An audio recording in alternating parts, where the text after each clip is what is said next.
Hey my lovelies पराठाल, कैसे हैं आप लोग। आई होप आप सभी अच्छे होंगे, स्वस्थ होंगे और मेरी स्टोरी लाइन को एंजॉय कर रहे होंगे। तो जो कोई भी मेरे चैनल पे नए आ रहे हैं, प्लीज़ मेरे चैनल को लाइक शेयर सब्सक्राइब करना मत भूलिएगा। और अगर आप लोगों को मेरी स्टोरी लाइन उसके प्लॉट्स पसंद आते हैं तो प्लीज़ मुझे कमेंट्स करके अप्रिसिएट करना भी मत भूलिएगा।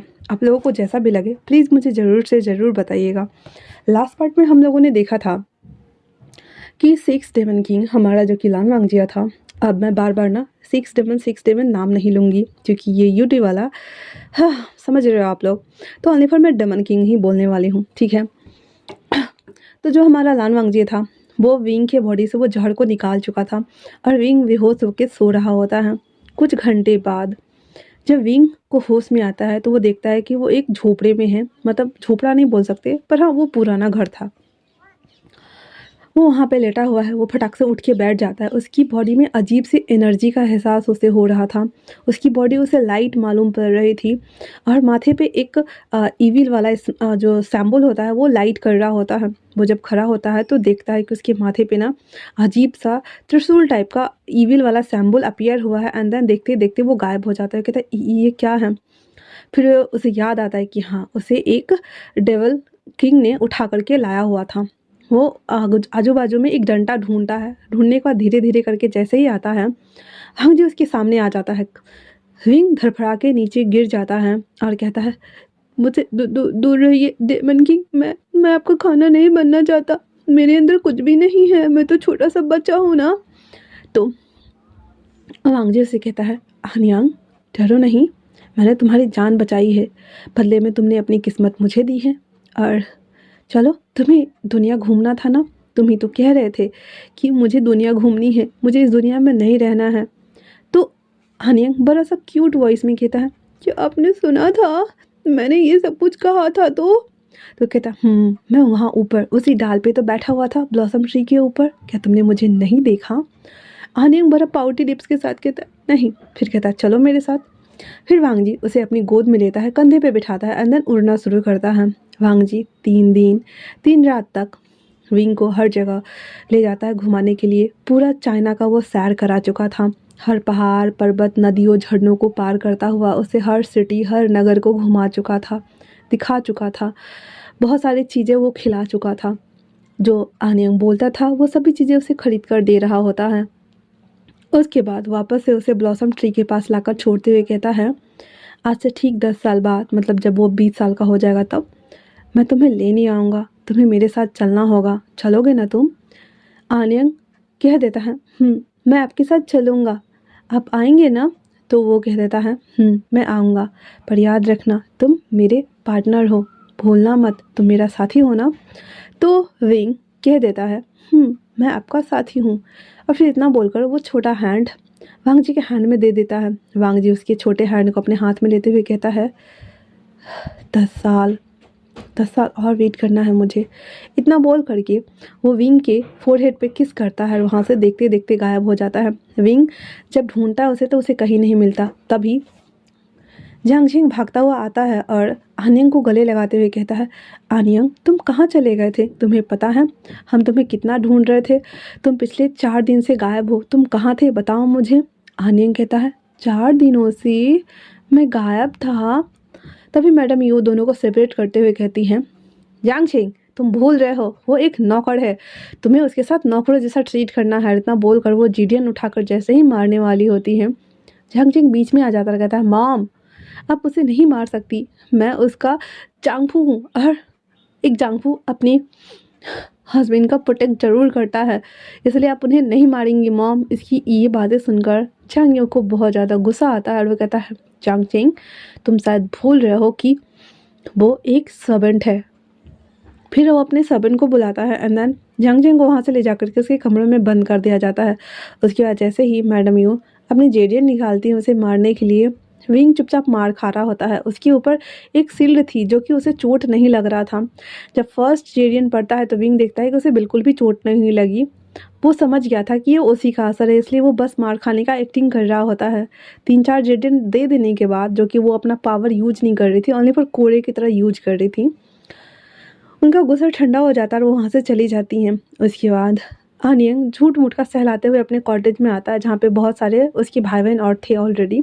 वो आते ही उसे ना ऐसे बुली करना, उसके बालों को नोचना खचोटना शुरू कर देते हैं। तो विंग ना एक ही बार में सबको धक्का देके गिरा देता और कहता है, मुझसे दूर रहो वरना मेरे जांगफू ना तुम्हें मार डालेंगे। इतना बोल करके वो अपने बेड पे जाके पसर के सो जाता है। अब ये वर्ड सुनकर इन लोगों को समझ आ रहा था कि शायद से ये जियांगछिंग की बात कर रहा है, और फिर जो कि जिस बोल्ड अंदाज में विंग ने जवाब दिया हुआ था, वो लोग शौक थे और कहते हैं, अच्छा ऐसा क्या। जब आनिंग सो रहा होता है तो वो लोग एक बाल्टी पानी लेकर के आते हैं, जो कि बहुत ज़्यादा ठंडा था, उसमें बर्फ़ डाला हुआ था, और वो 3-4 बच्चे पकड़ के ला रहे थे उसके ऊपर उछलने के लिए। जैसे ही वो बर्फ़ का पानी विंग के ऊपर डालने वाले होते हैं, एक अननोन शक्ति जो कि आन्यंग को प्रोटेक्ट कर रही होती है, वो उस बच्चे के ऊपर डाल देते हैं, और सारे बच्चे वहाँ से गीला होकर भाग जाते हैं और चिल्लाते हुए, भूत भूत भूत भूत भूत भूत, यहाँ भूत है, और वो सभी बोलते हुए भाग जाते हैं। आन्यंग जो कि पीसफुली सो चुका था, और वो शख्स उसे देखता है, जो कि कोई और नहीं बल्कि हमारा वांगजी ही था, और उसे सोता हुआ देखता है। उसके चेहरे पे स्माइल थी और कहते हैं, मैं हमेशा तुम्हारी हेल्प करूँगा आनियंग। इतना बोल करके और वो वहाँ से फिर गायब हो जाता है। अब जो कि ये लोग डर चुके थे, इसलिए वो बच्चे उस कॉटेज में जाना भी नहीं चाहते थे। ऐसे करते हुए 10 साल बीत गए थे। ऐसा नहीं था कि विंग को बुली किया जाना बंद नहीं हुआ था। विंग को अभी भी बहुत तरह अलग अलग तरीके से ट्रीटमेंट मिलता था, जैसे बचा हुआ खाना देना, घर के सारे काम करवाना, सभी लोगों के कपड़े धुलवाना, सभी आर्म्स वगैरह को कैरी करके रखना, कमल के बीज तोड़ के लाना, फूल तोड़ के लाना, आयुर्वेद के लिए औषधि तोड़ के लाना, बहुत सारे थिंग्स करवाया जाता था। और जियांगछिंग उससे चुपके से मिलने के लिए रात में आता था। कहीं न कहीं विंग भी जियांगछिंग को पसंद करने लगा था, क्योंकि जियांगछिंग हमेशा उसे रात में आता, उसके घावों के ऊपर मरहम लगाता, और ओनली फॉर जियांगछिंग के सामने ही विंग ने अपने कपड़े रिवील किए थे, और वो उसे टच करता, उसके ऊपर मरहम पट्टी करके उसे गले लगाकर उसे रात भर सुलाता। और हमारे डेमन किंग वांगजी थे, वो अपने कामों में व्यस्त हो गए थे, और वो अभी बीच में आना बंद कर चुके थे 2-3 सालों से, और इन लोगों के बीच में ये प्यार पनपता जा रहा था। अब देखते ही देखते जो कि हमारा वी वुशियान 20 साल का हो चुका था, और वो बहुत ही खूबसूरत ओमेगा में तब्दील हो चुका था। हर दिन की तरह वो आज भी बहुत सारे औषधियों को लाने के लिए पर्वतों पे चला गया हुआ था। वो वहाँ जाता है जहाँ पे उसे एक जंगली सियार मिलता है, जिसे देखकर वो बहुत ज़्यादा डर गया था, और वहाँ से वो पीछे भागने लगता है। भागते भागते उसके कुछ साथी वहीं छूट जाते हैं, और विंग बेचारे उसको चोट लग जाती हैं। उस सब से पीछा छुड़ाने के बाद वो लोग जब घर लौट कर आते हैं, तो उन्हें पता चलता है कि वहाँ पे कुछ मेहमान आए हुए हैं, जिसे देखने के बाद उसका तो दिल ही टूट जाता है। क्योंकि जब उसे पता चलता है कि वो मेहमान जियांगछिंग के लिए रिश्ता लेकर के आए हैं, वो उदास होकर उन सभी बीजों को औषधियों को रख देता है और अपने कुटिया में वापस आता है। आने के बाद वो थोड़ा देर उदास बैठा हुआ था और रोते हुए कहता है, मैं कैसे सोच सकता हूँ कि जियांगछिंग से मेरी शादी हो सकती है और वो मेरे जांगफू बनेंगे, जबकि तो मैं एक नौकर हूँ और कुछ भी नहीं। मेरे किसी की कदर नहीं है यहाँ पे। तभी डोर नॉक होता है विंडो का, और वो उस तरफ देखता है जहाँ पे जियांगछिंग कूद के आया हुआ था, और कहता है, आन्यांग चलो मेरे साथ, हम यहाँ से भाग जाते हैं, क्योंकि मेरी मॉम मेरी शादी कहीं और करवा के रहेगी, और मुझे बस तुम्हारे साथ ही शादी करनी है, किसी से नहीं करनी है। आन्यांग कहता है, पर राजकुमार, आप राजकुमार हैं, अगर आप गए तो लोग क्या कहेंगे। हाँ, तो जियांगछिंग कहता है, देखो आन्यांग, मैं तुम्हारे बिना नहीं रह सकता, कुछ भी हो जाए मैं तुम्हें नहीं खो सकता। या तो उन लोगों को मेरी बात माननी होगी, नहीं तो मैं तुम्हें लेके यहाँ से भाग जाऊँगा। आन्यांग कितना समझाता है, लेकिन जियांगछिंग एक भी बात नहीं सुन रहा था, और वो कहता है, मैंने मन बना लिया है, तुम्हें मेरे साथ जाना है, मतलब जाना ही है। इतना बोलकर वो लोग जैसे ही जाने वाले होते हैं, वैसे उस डोर ओपन होती है। जियांग फिमिया अंदर आते ही कहते हैं, जियांगछिंग ये क्या कर रहे हो तुम, भूलो मत कि तुम यहाँ के राजकुमार हो। जियांगछिंग विंग के सामने आके खड़ा हो जाता और कहता है, आप भी मत भूलिए, हम दोनों के बीच में वही संबंध है जो एक हस्बैंड और हस्बैंड के बीच में होता है। अगर आप लोगों को ये सहमति नहीं है तो आप लोग चाहे तो मुझे छोड़ सकते हैं, मुझे कोई आपत्ति नहीं है, मैं यहाँ से दूर चला जाऊँगा इसे लेकर के। जियांग फिमिया जब ये सुनते हैं कि उन दोनों ने ऑलरेडी संबंध बना लिए हैं, वो अपना सर पीट लेते और कहते हैं, ये क्या किया तुमने जियांगछिंग, जबकि वो झूठ बोल रहा था। मैडम यूँ आती है दांत पीसते हुए कहती है कि तुम एक नौकर से शादी कैसे कर सकते हो जियांगछिंग। जियांग फिमिया कहते हैं, यू अब कुछ नहीं हो सकता, वो दोनों एक दूसरे के फिटेड पार्टनर बन चुके हैं, बस अब हमें इन दोनों की शादी करानी है। इतना बोलकर वो बाहर आते हैं और कहते हैं, 2 दिनों के भीतर में शादी होगी, शादी की तैयारियां करो। जियांगजिंग बहुत ज़्यादा खुश हो गया था और वो कहता है अब तुम्हें कोई बुली नहीं करेगा, कोई तुम्हें हैरेस नहीं करेगा और तुम आज से मेरे हुए। और वो गले लगा लेता है जियांगजिंग की मॉम, जो कि बहुत ज़्यादा गुस्सा थी जियांगजिंग पे। वो कहता है ऐसा बिल्कुल भी नहीं होगा, मेरे रहते तो ये तुम्हारी वाइफ कभी नहीं बनने वाली, तुम्हारा ओमेगा तो कभी नहीं बनेगा।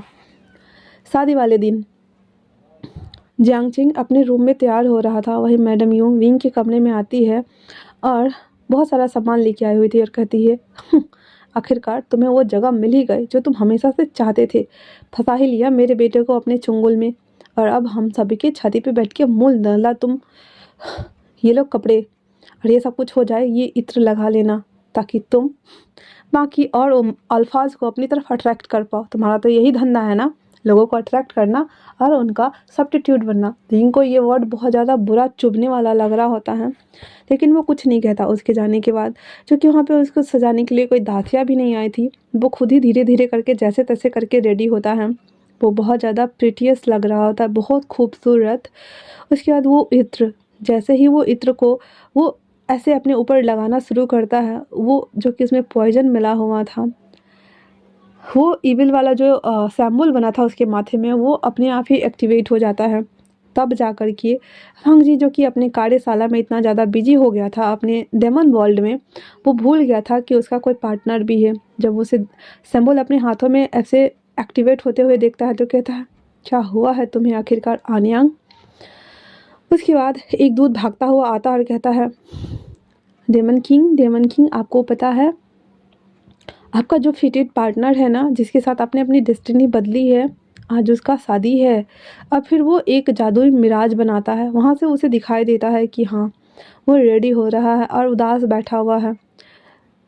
लान वांग जी के चेहरे पे एक इविल स्माइल अपेयर हो जाती है और कहती है ठीक है फिर चलो चलते हैं। इतना बोल करके वो 3-4 लोगों को लेता है अपने साथ और वहाँ से गायब हो जाता है। उसके साथ सोयांग भी था। वो सभी जांग मेंशन में अपेयर होते हैं, तब तक विंग को वो लोग बैंक्वेट हॉल में लेके आ चुके थे, जहाँ पे उनके एंसेस्टर के सामने में उन दोनों की शादी होने वाली थी। विंग अपनी बेल के अंदर था और जियांगजिंग बहुत ज़्यादा ओवर एक्साइटेड था। वो विंग के हाथों को पकड़ते हुए उसे, क्योंकि विंग की बॉडी ना सेक हो रही थी, उसे डर लग रहा था, उसे सांत्वना देते हुए जियांगजिंग कहता है आन्यांग डरो नहीं, ठीक है ना, सब सही हो जाएगा। उस पॉइजन की वजह से विंग की बॉडी सेक हो रही थी, लेकिन जियांगजिंग को लग रहा था कि वो डर रहा है। और उसके बाद वो जो प्रीस्ट थे, जो वहाँ के पुजारी थे, वो उन दोनों की शादी कराना शुरू करते हैं। तभी अचानक से आंधी तूफान सब एक साथ आना शुरू हो गया था। जितने भी वहाँ पे खंबे पे लाल धागे से जो रेशम लगे थे, वो सभी टूटना उजड़ना शुरू हो गया था। हर एक चीज़ तहस नहस हो गया था और हर कोई अपनी आंखें बंद किए हुए था। तभी वहाँ पे एंटर होती है हमारे डेमन किंग द लानवांग जी की।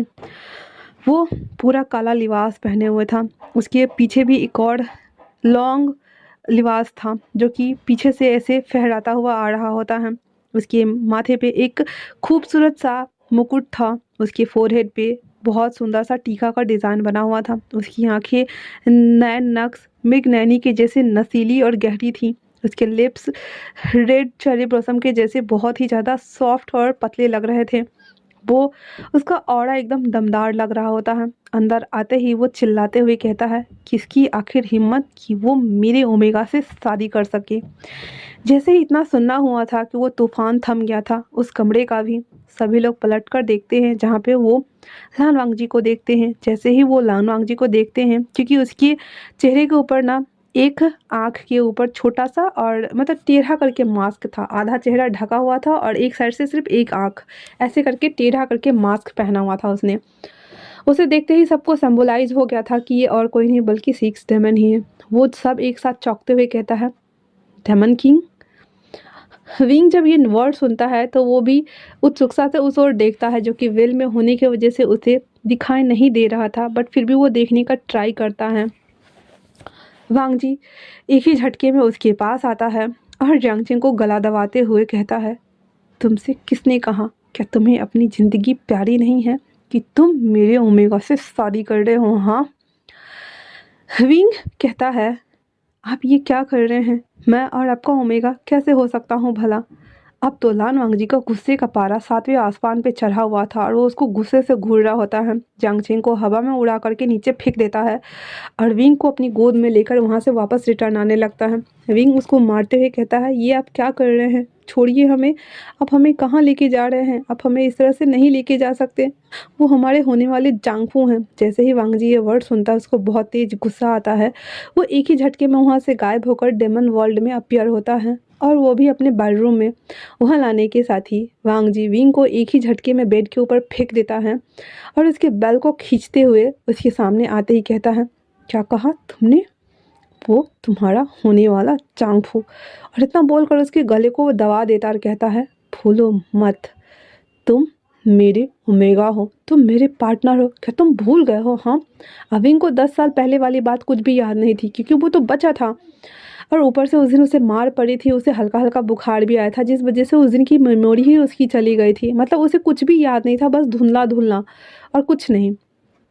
इसलिए वो विंग वांगजी के हैंड को मारते हुए कहता है, ये आप क्या कह रहे हैं, मैं और आपका ओमेगा कैसे हो सकता हूँ, मैंने तो आपको कभी देखा ही नहीं है, आज मैं आपसे पहली बार मिल रहा हूँ। वांगजी को बहुत तेज गुस्सा आ रहा होता है, इसलिए वो उसके हाथों की जो पकड़ थी वो और ज़्यादा मजबूती से इसके गले पे हो रही थी और वो कहता है, भूलो मत, मैं तुम्हारा अल्फा अल्फा हूँ, वो भी 6 डेमन। तुम्हारी किस्मत अब मेरे हाथों में है, तुम्हारी किस्मत को सिर्फ और सिर्फ मैं बदल सकता हूँ, अच्छा और बुरा, इसलिए तैयार हो जाओ।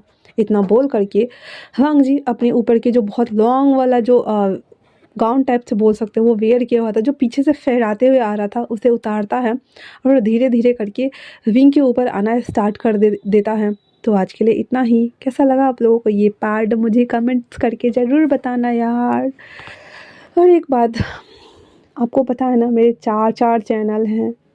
सोचो, मैं पर डे 2 पे 3 पे डाल ही देती हूँ। इसे रिकॉर्ड करने में, एडिटिंग करने में कितना समय लगता है। एक बार कोशिश करके देखो आप लोग, फिर बोलना। कम से कम मैं पर डे वीडियो डालती तो हूँ। क्या ये सेटिस्फाइंग नहीं है? क्या मुझे 1 घंटे का वीडियो बनाना चाहिए? प्लीज़ मुझे बताना। फिर 1 घंटे की वीडियो बनाने के लिए 2 दिन में 1 बार वीडियो डालूँगी मैं, और क्या ही करूँगी। मतलब हर चैनल पे, सिर्फ इसी पे नहीं। तब तक के लिए एंजॉय करो आप लोग। Thanks for watching.